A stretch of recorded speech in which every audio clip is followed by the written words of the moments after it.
तो कुछ इस तरह से सेलिब्रेट किया हमने बच्चों का बर्थडे। तो जय श्री राम सभी को। दिन की शुरुआत इस हॉल को साफ करने के साथ हुई, क्योंकि शाम के समय हम यहीं पर बर्थडे मनाने वाले हैं। और हॉल को साफ करने के बाद बारी इस रूम की आती है। जल्दी से अपना काम निपटाने के बाद हम लग जाते हैं बलून फुलाने के लिए, क्योंकि हमें डेकोरेशन करना है। और अभी हम सिर्फ बलून फुला रहे हैं, हमें कोई आइडिया नहीं है हम कैसा डेकोरेशन करेंगे, क्या करेंगे। अभी हमने ऐसा कुछ भी प्लान नहीं किया है। और यहाँ पर बच्चे भी मेरी मदद कर रहे हैं। हमने सारे बलूनों को फुला लिया और फिर मैंने खाना खाया।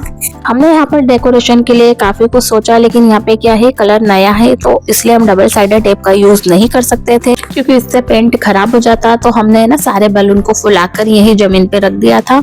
और सारे बलून फुलाने के बाद है ना, मैंने इनसे 5-5 और 4-4 के बंच बना लिए थे। और लेकिन अभी भी मेरे दिमाग में कोई भी आइडिया नहीं आ रहा था कि मुझे इन्हें कैसे अरेंज करना है। तो मैंने इन बंच को यहीं रख दिया और इस जगह को मैंने साफ किया, क्योंकि कचरा काफी हो गया है। तारुषी भी अपने भाइयों के लिए ये क्ले लेकर आई है और अब बारी थी इसे पैक करने की। फिर मेरे दिमाग में आइडिया आया, मैंने बलून के बंच को यहाँ पर लगा दिया। लेकिन बच्चे तो यहाँ पर मस्ती कर रहे हैं, साथ में डांस भी कर रहे हैं।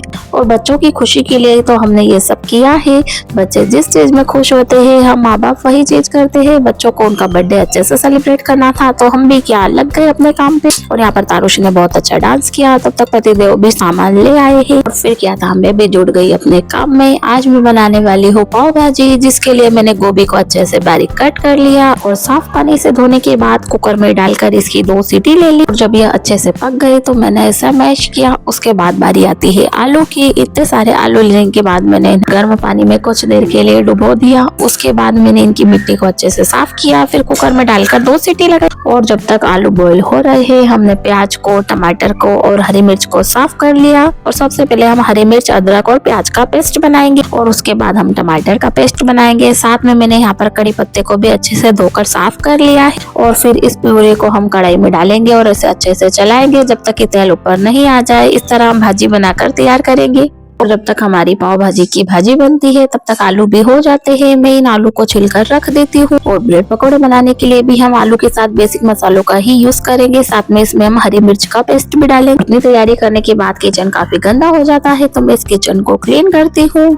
1 hour later. और यहाँ पर तैयारी में मैंने बेसन का घोल लगा लिया है, साथ में स्टफिंग भी बना ली है। और इधर पाव भाजी की भाजी भी बनकर तैयार है। अब मैं फिंगर ले लेती हूँ। एक तरफ कढ़ाई में तेल गरम करने के लिए रख देती हूँ, वहीं मैं ब्रेड की अच्छे से स्लाइस कर लेती हूँ, क्योंकि हम ब्रेड पकौड़े बनाने वाले हैं। तो तिकोने शेप में मुझे ब्रेड को काटना पड़ेगा। ब्रेड की स्लाइस करने के बाद मैंने यहाँ पर फिंगर को तल लिया है। और इतने सारे फिंगर मैंने तल के रखे हैं। और स्लाइस की हुई ब्रेडों पर मैंने फिर यहाँ पर आलू का मसाला लगा दिया है। और ये रहा इनका फाइनल लुक। और इतनी सारी ब्रेड के स्लाइसेस को मैंने यहाँ पर मसाला भर के रख दिया है। और अब बारी आती है बच्चों के डेकोरेशन की। तो मैंने कुछ इस तरह से बच्चों की एंट्री सोची है। यहाँ पर तारुषी चलकर दिख रही है। मैंने यहाँ पर कुर्सियां भी लगा दी है। और तभी पापा जी का आगमन होता है। बच्चे पापा जी से आशीर्वाद लेते हैं। और ये है हमारे घर का एक रिवाज। पापा जी मिठाई लाए थे और बच्चों को ये मिठाई काफी पसंद आई है।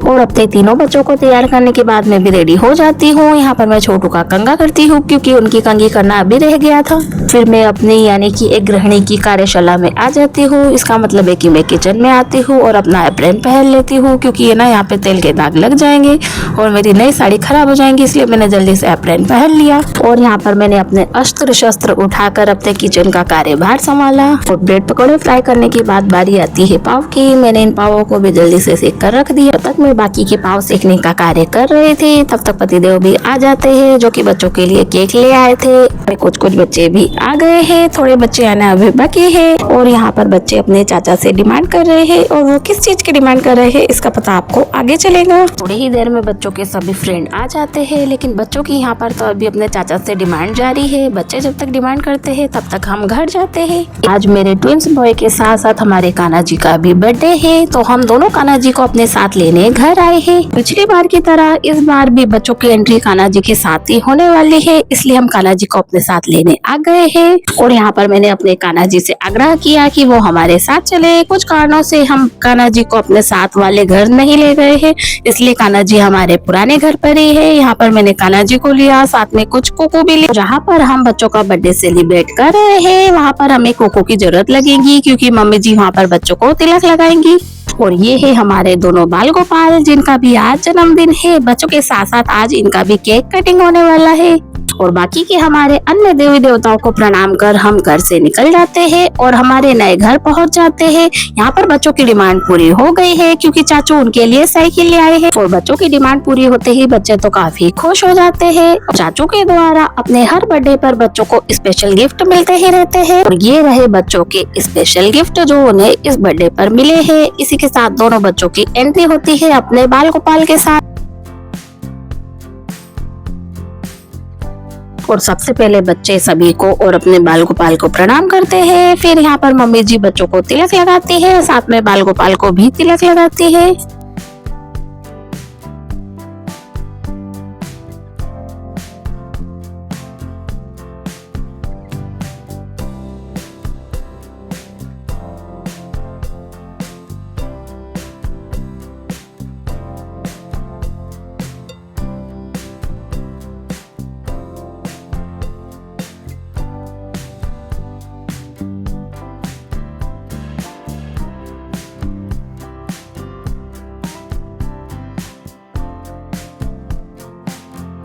और फिर हम बच्चों को टोपी पहनाते हैं जैसा कि 90s के बर्थडे में होता है ना, बिल्कुल वैसा ही टिपिकल बर्थडे हम बच्चों के साथ मनाते हैं। उनका बर्थडे देखते देखते हमारे भी बर्थडे की यादें ताजा हो जाती है।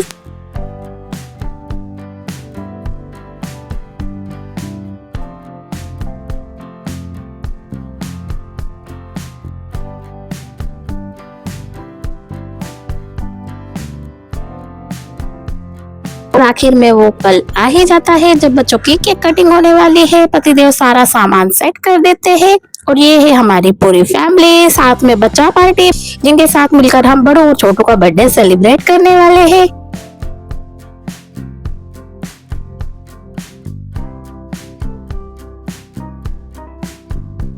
और ये हूँ मैं काजल हर्ष। तो चलिए बच्चों का बर्थडे सेलिब्रेशन शुरू करते हैं।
और बच्चों का बर्थडे सेलिब्रेशन होने के बाद भैया सबका गिफ्ट कलेक्ट करते हैं।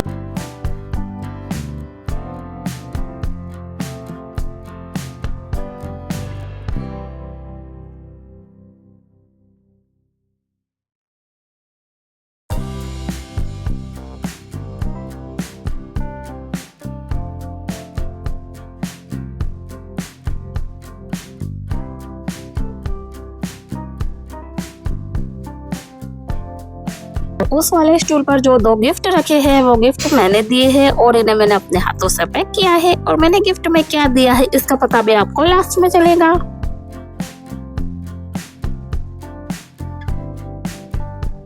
फिर आता है वह समय जिसके लिए हम दोपहर से प्रिपरेशन कर रहे थे, तो जल्दी से हम बच्चों की नाश्ते की प्लेट लगाते हैं।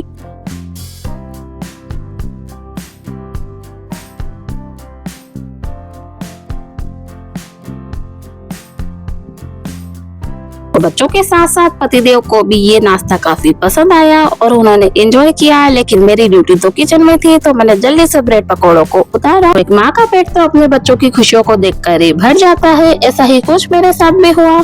और बच्चों के बर्थडे सेलिब्रेशन के बाद सभी बच्चे अपने घर चले जाते हैं। फिर बारी आती है गिफ्ट को अनबॉक्सिंग करने की। तो मेरे गिफ्ट में क्या दिया है, तो मैंने गिफ्ट में दिया है ये मिनी बैंक और यह एक सेविंग गुल्लक है और साथ में टारगेट गुल्लक भी है। तो इसका बैंक टारगेट 1 लाख रुपए है। तो क्या हम इस टारगेट गुल्लक को कंप्लीट कर पाएंगे, इसका पता भी आपको आने वाले ब्लॉग में ही पता चलेगा। दोस्तों बर्थडे स्पेशल ब्लॉग में इतना ही। तो आप सभी हमारे यूट्यूब चैनल पर बने रहिए। धन्यवाद, टाटा, बाय बाय और लाइक शेयर और सब्सक्राइब करना ना भूलें।